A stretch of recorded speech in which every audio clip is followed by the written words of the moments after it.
Good morning, everybody. Uh, I'm going to try to actually put up Imitation of Christ so we can actually read it together and see how that goes. Anyways, it's always good to pray before this kind of stuff. I did a lot of prayer off camera. And the word of the Lord came to me, saying, Thou therefore, O son of man, take up a lamentation for Tyre. Last chapter, he was talking about how Tyre will be destroyed, wiped off the face of the map, and wiped clean by the deeps because it's an island city, a commercial city, and I mentioned some cities similar like Venice, the whole nation of England, um, but also I was thinking about New York City, and this actually made me realize that New York City probably is uh, is also in the heart of God when He's talking about Tyre. Anyways, say to Tyre that dwelleth at the entry of the sea, being the mart of the people for many islands. Thus say the Lord God, O Tyre, thou hast said, I am of perfect beauty. And by the way, this is interesting about New York City. That's kind of the attitude people have towards it, and I don't disagree. I mean, it's a very interesting cultural city, and one of the things is like the fall of Tyre, which is associated with Satan in a different part of the Bible, I believe. Maybe it's this part, I don't remember. But the way the world grieves for it um, is pretty interesting if you pay attention to that. And you could probably think about 9/11, things like that. Anyways. And situate in the heart of the sea, thy neighbors that built thee have perfected thy beauty. With fir trees of Sinir they have built thee with all sea planks. They have taken cedars from Libanus to make thee masts. They have cut thy oars out of the oaks of Bashan, and they have made thee benches of Indian ivory and cabins with things brought from the islands of Italy. Fine broidered linen from Egypt was woven for thy sail to be spread on thy mast. Blue and purple from the islands of Elisa were made thy covering. The inhabitants of Sidon and the Arabians were thy rowers. Thy wise men, O Tyre, were thy pilots. The ancients of Gebal and the wise men thereof furnished mariners for the service of thy various furniture. All the ships of the sea and thy mariners were thy factors. The Persians and Lydians and the Libyans were thy soldiers and thy army. They hung up the buckler and the helmet in thee for thy ornament. The men of Arad were thy army upon thy walls round about. The Pygmians also that were in thy towers hung up their quivers on thy walls round about, that perfected thy beauty. The Carthaginians, thy merchants, supplied thy fares to the multitude of all kinds of riches, with silver, iron, tin, and lead. Greece, Thubal, Mosach, they were thy merchants. They brought to thy people slaves and vessels of brass. From the house of Thogorma they brought horses and horsemen and mules to thy market. The men of Dedan were thy merchants. Many islands were the traffic of thy hand. They exchanged for thy price teeth of ivory and ebony. It's interesting when you read the Bible and how insightful it is about empire and things that people talk about, and it describes it in detail. Like one of the things, everything's good. I'm glad to see you, buddy. Mr. Ethics, glad to see you. Hoping to do a stream soon. I actually have scheduled a few now this week, and maybe it's too much for me. I don't know. I also have a debate coming up on the First Amendment with a friend of mine, Mr. Grit, where I am opposing the Third Amendment. So look for that. That might be interesting to you from a perspective of virtue and Aristotle and things like that. Um, but I wanted to talk about empire, and that's what I'm describing. I was going to say something about famine, the way famine is described. People talk about like the four horsemen of the apocalypse and that kind of stuff. But when you read the actual apocalypse in the Bible, Revelation, which is apocalypse in Greek, the unveiling, uh, famine is described. It's never named, and it's described in economic terms. It says specifically, make the bread and the necessary things, make them expensive so people can buy them, and then the luxuries are cheap. And so famine uh, is described in the apocalypse in that way, which is way more insightful and not the way people picture it. A lack of food is it's really comes down to money, is what it comes down to, and a lot of that can be artificial. It has nothing to do with the actual success of crops. As somebody who has raised a lot of food, I can tell you, God has made it very, very easy to feed people. Very easy. It's the the economic situation of distribution and management of food, culture, the way food is treated, the way it's thrown away, the way labor is undervalued and what that does to the currency, the way it debases the currency, inflates all the women's work and marketing and things, this artificial economy of consumerism. That's what leads to famine, actual famine. So, which has a lot to do with malnutrition, bad nutrition, not just you have something to eat, but it's poisonous. And that's what we have. We have famine in a lot of ways. People think we don't. A debate versus an atheist about objective morality. Okay, you need to tell me about that debate because I'd love to watch that. The last one you did with Tom was fascinating, and I thought Tom's more of a blue collar guy, and so one of the things I was concerned about is you wouldn't quite connect. You'd be talking past each other, and that definitely was the case when you guys were talking. So I see you. I think you left the stream, so maybe I have to send this to you. Sorry, I talked about what I wanted to talk about for a minute, but we're on a delay too, so that's part of the problem. But I'm here for you guys. If you show up, I'll talk to you, and I like you. Anyways, but I want to see that debate because obviously the topic is so fascinating. Because even though you and Tom were not a great mix, the topic itself shone through. I think God's doing that, and so I want to see that debate. Yeah. Okay. Well, welcome back. I take things personally sometimes. I'm glad to see you. Good morning. I am going to keep reading. I've said everything I need to say, but I'll keep an eye on the chat and there's a delay. So you're going to have to suffer me reading the Bible while I wait for you to respond to what I'm saying. Because I'm ready to talk to men. My whole day is women and children, so it's nice to have a man to talk to. The Syrian was thy merchant by reason of the multitude of thy works. They set forth precious stones and purple, embroidered works, fine linen and silk and chod in thy market. Some kind of precious stone, apparently. Judah and the land of Israel, they were thy merchants with the best corn. They set forth balm and honey and oil and rosin in thy fairs. The men of Damascus were thy merchants, the multitude of thy works, and the multitude of diverse riches, and rich wine, and wool of the best color, which sounds like the English Empire. It's all about buying and selling. Dan and Greece and Mosul have set forth in thy marts wrought iron, stocked and calamus were in thy market. The men of Dedan were thy merchants and tapestry for seats. Arabia and all the princes of cedar, they were the merchants of thy hand. The merchants came to thee with lambs and rams and kids. The sellers of Saba and Rima, they were thy merchants, with all the best spices and precious stones and gold which they set forth in thy market. Haran and Shan and Eden were thy merchants. I want to know what Eden means. That's interesting. Seba, Asur, and Shalmad sold to thee. The discussion of where Eden was is a very interesting one, because obviously after the flood, I'm a fundamentalist in a lot of ways. I think Genesis is literal history, like the Church Fathers did. Al did favor me in that debate. Or AI. I don't know what that means if AI favors you. It's a machine. But the discussion of where Eden actually was on Earth. Lapide, who I really appreciate as the best biblical commentator of like 1500 to 1900, a saintly man, he said that he believed Eden was the place of Kuwait. That's where the rivers came together, and obviously it changed after the cataclysm, and God talks about lowering places and raising places. Eden was originally on a mountain, but a lot of people think it's Atlantis. It was buried. Dante seems to think it's an island way out somewhere, although he's poetic, so it's symbolic and things of that nature. But it's an interesting discussion. I actually care about the more abstract interpretation. I believe in the literal interpretation. The literal interpretation is the foundation of the abstract interpretation. So, and that's different because if you read a novel, there's this implicit understanding that everything is fictional, that even where it relates to reality, it relates to reality in an abstract manner. The Bible's different.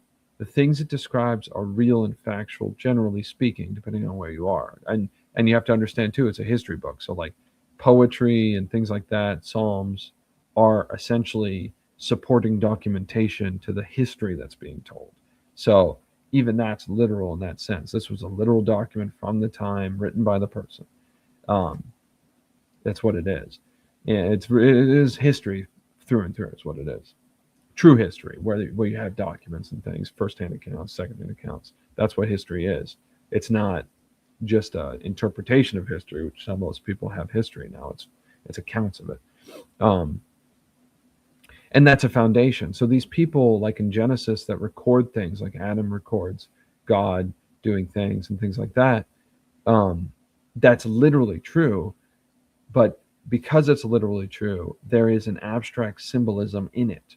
The significance that God decided to put a door in the side of the ark, uh, and God knowing that he's going to also be on the cross and take a spear into his side to his heart, and from there will emerge the church. You know, God did that. And so that's very different, because the people who are recording this, like Noah and Noah's sons who wrote down the ark, the story of the ark and what happened and recorded it, they're recording it in a certain sense imperfectly. Perfectly because God knows how they're going to write it down. And so that's another consideration. But also the reality that also happened is something God orchestrated. So he orchestrated both. He knows what happened because he did it. He knows how it's going to be recorded. And he also knows how we are going to interpret it. So he knows that there's going to be an Englishman that records the Bible and translates it, that there's going to be Protestant denominations, all these things, when he tells Noah to build an ark. And when Jesus Christ speaks, he knows all these things that are going to happen.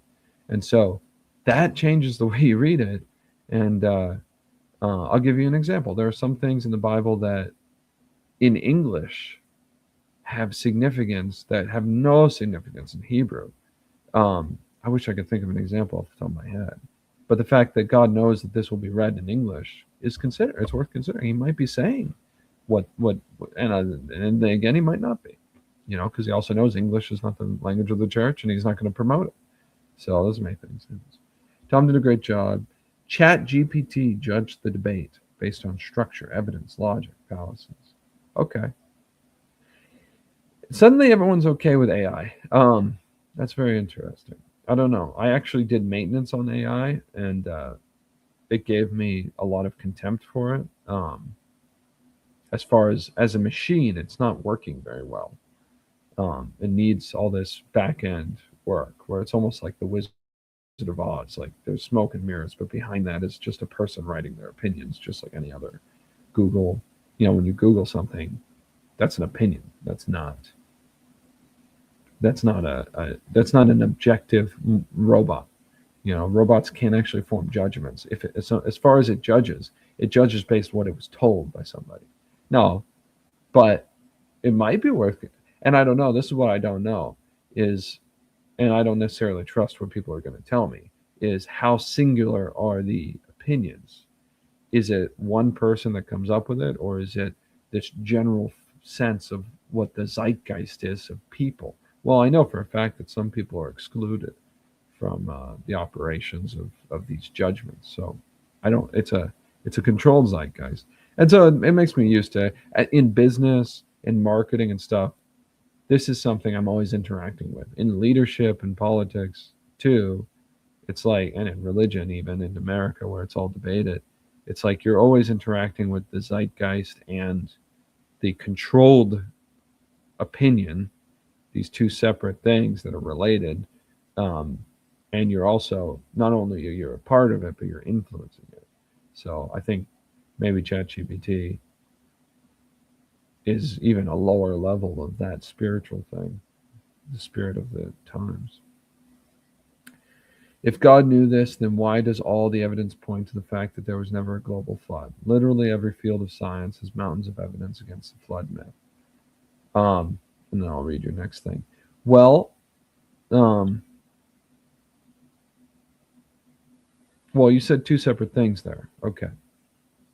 So you said all the evidence points to the idea that there was never a global flood. That's not true. There is evidence that does not point to that. But I mean, maybe you're just saying the balance of the evidence, or you disagree with the evidence. That's probably what you're saying. I'm sure you mean this in a reasonable manner.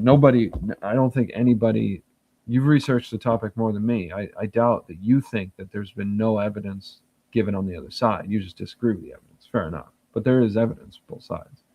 And then literally every field of science has mountains of evidence against the flood myth. Well, so when we say field of science, we mean institutions that we don't mean a natural location of knowledge, which is what that might have meant in Latin.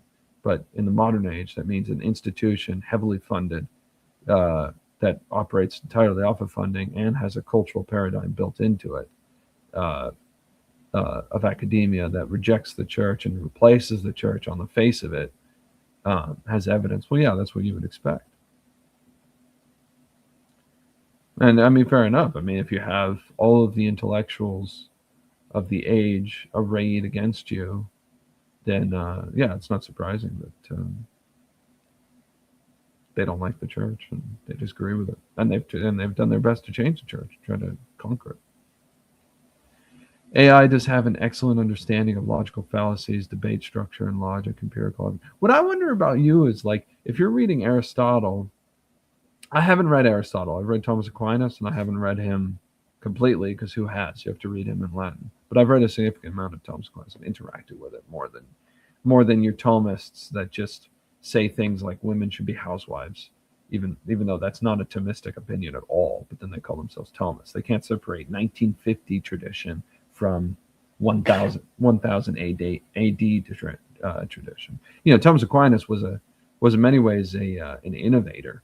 Not, I mean, that has a negative connotation in Catholic circles, but he was an innovator. And some of his innovations were wrong. You know, he was against the Immaculate Conception, for instance. And when the church has come out on the side of the Franciscans, you know, the Dominicans and the Franciscans disagreed on a lot of things. They disagreed on the point of usury, which is interesting. So, in fact, I was just arguing with a friend of mine about that, not to go off base, but let me get back to what you care about, not what I care about. So AI has an excellent understanding. This is why so if you're reading Aristotle, I believe he talked a lot about the soul. I'm sure, obviously, Thomas Aquinas talked about that more.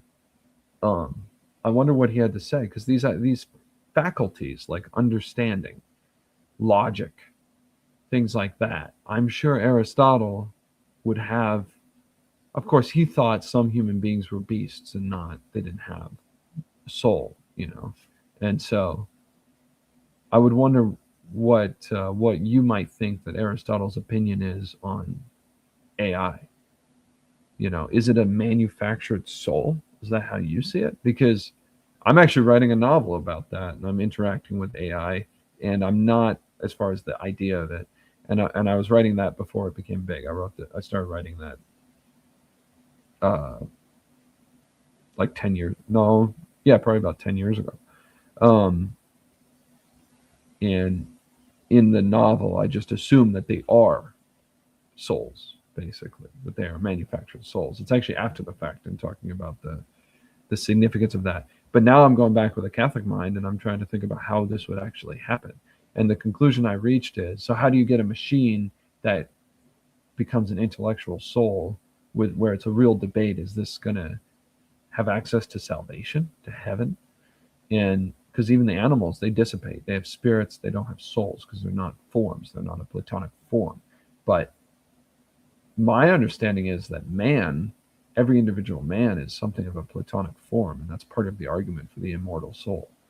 And angels even more so. But I think maybe the body, I don't have a full understanding of that. But the conclusion I reached is that God had to intervene.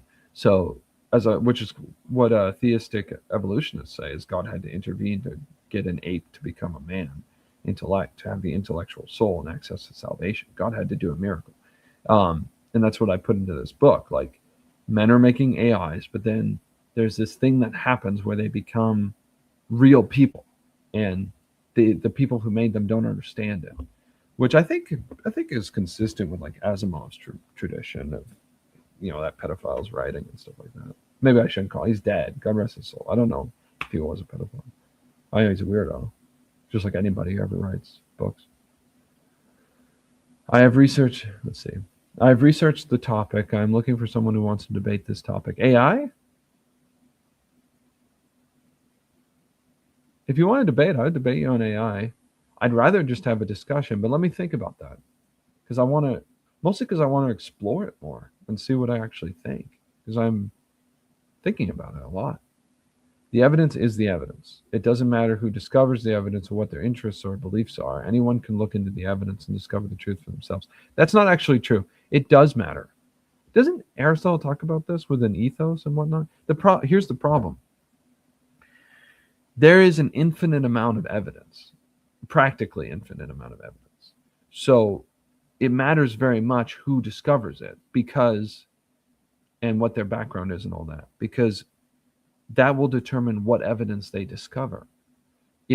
So let's say we have a murder, okay, and there's all this evidence that says the butler did it, but there's one crucial piece of evidence that is irrefutable. And you can see this in movies and stuff. For instance, Shawshank Redemption had this as a plot line built into it. And it helps that I'm a novelist first. I think about stories and narratives, and anyways, you probably see my point that it really does matter who they are. It matters a lot. That's ethos, right? Aristotle believes the soul has 3 distinct parts, and that the soul is the form of the body. The soul is the form of the body. I believe dogmatically the church has said that. So that's very interesting to me. Now the 3 parts is also interesting, because I saw that in Aquinas, and but I will also say the idea of parts. Maybe you can clarify. I got into a long discussion with a theologian about this, that the soul is perfectly simple. It has no parts. But he said we use the term parts because we don't have a better word, but faculties might be a better word, because it's not actually parts. You can't pull it apart and then you can't break it into parts. These things are perfectly simple. They're just different ways of looking at the same thing, like the Trinity. Trinity can't be pulled apart either. But I would be interested in what his parts are, if it's like the passions, the affections, and then the intellect or something like that, because that seemed to be Aquinas's approach. I don't know if I did that correctly, but basically Aquinas goes into a lot of detail about this. There's a lot more than 3, but where basically it's almost like a building upwards towards the intellect, and then the intellect is what makes us human. Well, the problem with that is the Eastern tradition and we talked about this, I think, with Dr. McAllister. I was talking about this, and you were in the months ago now. But the Eastern tradition has a sort of trinity in the soul, where yes, you have the soul in its lower faculties, like the affections and the passions and these kinds of things. And Aquinas, this seems to be a blind spot in Aquinas, because it's like the Trinity is very significant. He equates the intellect, because St. John did when he said the Logos made flesh. He was equating the intellect. Well, at least it doesn't take many steps to get from that to Jesus Christ, that person of the Trinity. The Son, the Word, the image is the intellect, you know what I mean? And of God, basically. The interpretation. God saying himself, God understanding himself, understanding, hypostasis. But the problem is, of course, well, what's God the Father then? In the soul, what is God the Father? And Aquinas seemed to think it was like the soul completely. And the Eastern tradition has a very specific faculty that they call the nous, which is translated in the Bible, because the New Testament is written in Greek, a lot of it. I believe the Gospels, when Jesus Christ says heart, I don't know if this is always the case. Sometimes he's talking about the passions and the affections, and that seems to be where Aquinas goes and where the Westerners go. But the thing is, well, those are lower. You know what I mean? The heart, if it equates to God the Father, would be from the thing from which the intellect proceeds. So it would be higher in that sense, in procession. I want to debate the flood myth. Oh, okay, sorry. I would love to discuss AI. Good. I have talked about AI. Dot, dot, dot. Okay. I want to debate the flood myth. I mean, I'd probably lose that debate. But to be honest with you, I might do it even though I'd lose it.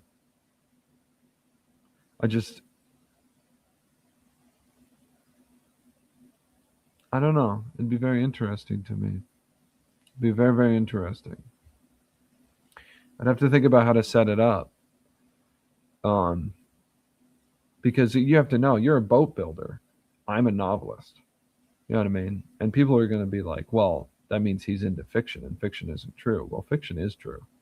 Fiction is truer than true if it's done correctly. Uh, and the Bible is not fiction. It's not. That's how I knew it was true when I read it. I said, this, because I know what fiction looks like on a deep level. So I'd be interested because I'm going to approach my understanding of the flood. I take a very different approach than you do, and you obviously would beat me on the natural science part of it. But maybe I can introduce a new paradigm because I heard Nicholas Fuentes say this. I don't know what you think of him. Probably don't think much of him. He's a Catholic man, and his thoughts interesting. And empirical is not the right approach to understanding the world. It's not the best approach. It's not the correct approach. Logic is a much better approach, because that's the study of Jesus Christ. Logos. I've talked about AI and the technological singularity as a guest on other channels, but haven't done it yet on my channel yet. It strikes me that you don't have much interest in it. And that's fair. That's fair.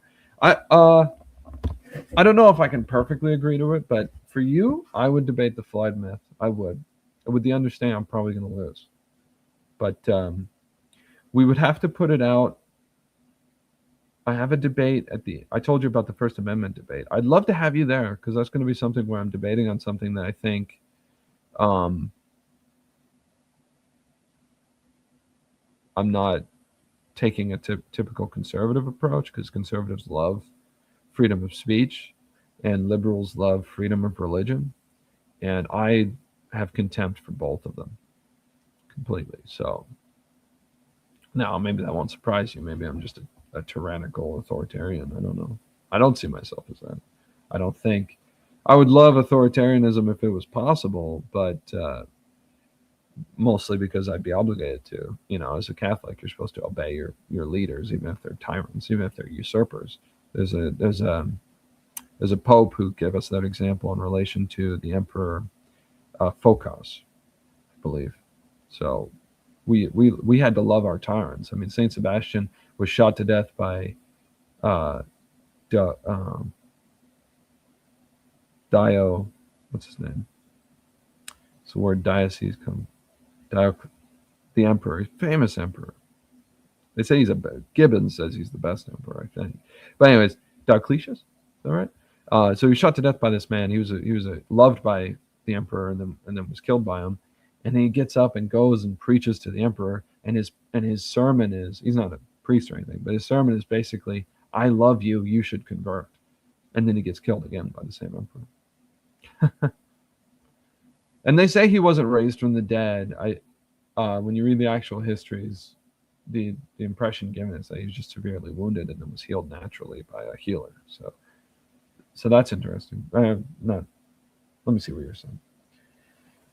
Yeah, that's probably why I'm having a hard time finding an opponent. Yeah, you need it, so let me do it for you out of charity. I don't have to just rely on other experts, but I also have an expertise in boats to build my argument on. Yeah, people would be intimidated by that. But I searched my conscience a long time ago on the topic of debates and apologetics. And I was really afraid of causing scandal. I still am afraid of causing scandal because that's a deep sin it's a really dangerous sin to make other people doubt their faith. But the more I understand the field that I'm in, I think I can go into a debate knowing I will lose, and that would be a better witness to Christ in many ways. But I mean, it's risky, but I think I should do it for your sake Sure, friend. I'll definitely. Okay, yeah. I'll have to give you a link or something. Email me, and let me finish this Bible thing. Email me. I mean, even if I don't, I'll probably just end it. That's okay. That's okay. I don't have to. I don't have to fulfill everything I say. I'm not God. I don't have to keep my word like a Baptist does, because a Baptist is his own God. I'm a Catholic. I can fail and admit it, that I didn't read Ezekiel 27 and I didn't read the Imitation of Christ, and that'll be okay. Thankfully, that means that gives me an excuse to read it on my own and not do it publicly.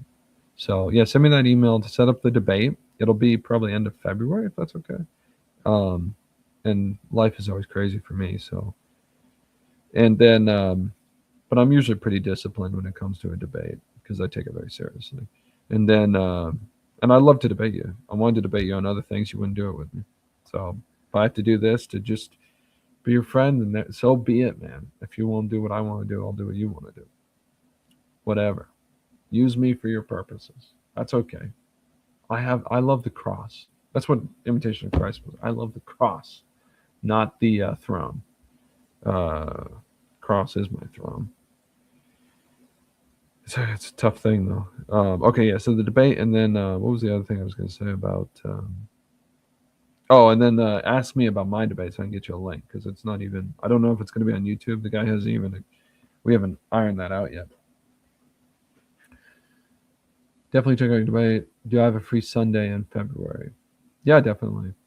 Oh, to come talk about AI on your channel. You must stream on Sunday. There's no days that are free to me. It comes down to time of day. But Sunday is a holy day, and that's a great day to do stuff like that. Yeah, bro, I hit you up in Discord. Discord's the right place to do it, yeah. Good. Just let me know the time. I don't know if it's a strict time of day, but I've got children and business and all kinds of things, so I'm in Central Time right now. So basically, at this time, it seems like 3 to 4 p.m. and 10 o'clock, 9 at the earliest, 10 o'clock at night to 2 a.m. Those are my best times. Although I can also do early in the morning with enough warning, which is like 8. I say early, it's 8 a.m. to 9 or 10, right after breakfast. Sunday afternoons at 1 p.m. Pacific, which is 3 p.m. That could work. I might not be at my best, but that could work. I did that today, and I'm going to be doing it again. No, not. So we'll see. Yeah, especially, let's do that first, because that'll help me kind of ease into it. If I'm going to do a debate, that's kind of a stressful thing, and we might have to set a time that works for me better, because I got to be on point. I'm going to do that, because it's really a possibility for sinning. Really a great, dangerous situation. I don't want to go to hell, man. I really don't. I want you to go to heaven. That's my best way to get to heaven. I think I can get people there and then ride their coattails. That's my plan. God bless you. I'm going to leave, and but I'm glad that we set this up. Hit me up on Discord. God bless you all. It was good talking to you. And I might not finish this chapter. I probably won't finish this chapter, so you have to read it on your own if you care. I don't think anyone really cared. Praying for you, Mr. Ethics.